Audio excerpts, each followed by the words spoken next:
repartir avec Pister qui centre, une reprise et un but. But inscrit par Goossens.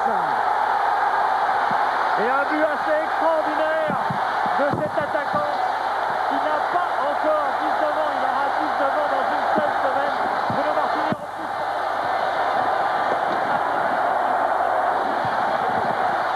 Avec ce tacle, avec aussi cette qualité de reprise du plat du pied du gauche.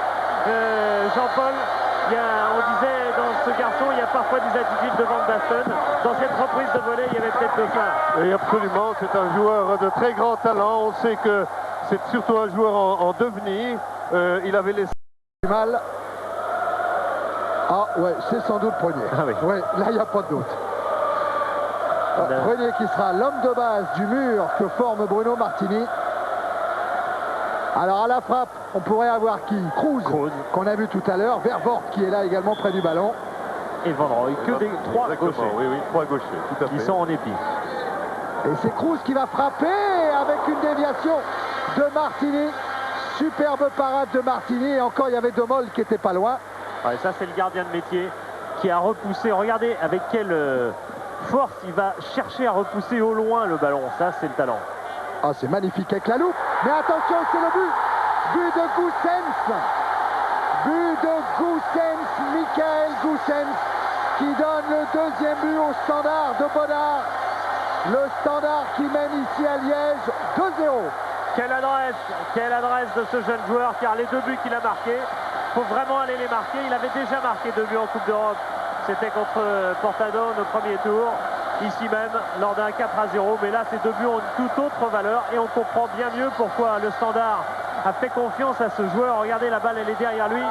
Et puis Martini qui est trompé par un drôle de rebond aussi, qui ne s'attend pas tellement à cette frappe, car il est mal protégé aussi. Et on comprend donc pourquoi le Standard a fait confiance à un joueur de 19 ans alors qu'il avait...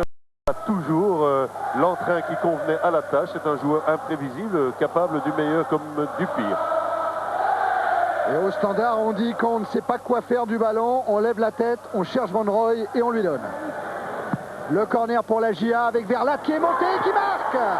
But de Verlat sur le corner. Et bien voilà qui est fait. Mission accomplie pour le moment pour la GIA Auxerre.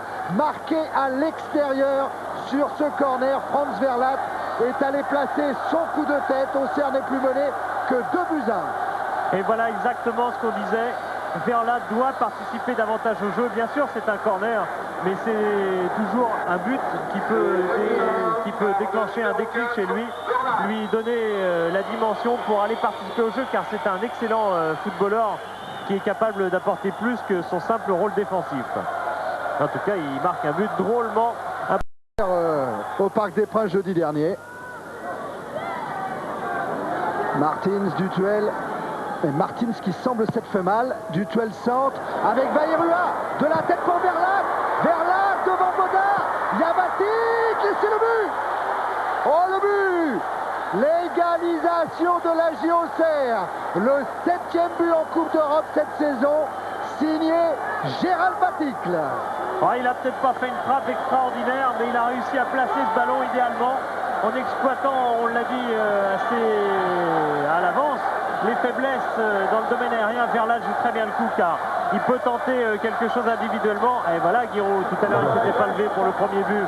Là, cette fois-ci, il s'est levé pour encourager évidemment son équipe qui a redressé remarquablement la situation. On ne revient pas tous les jours de 0-2 à 2 partout en Coupe d'Europe.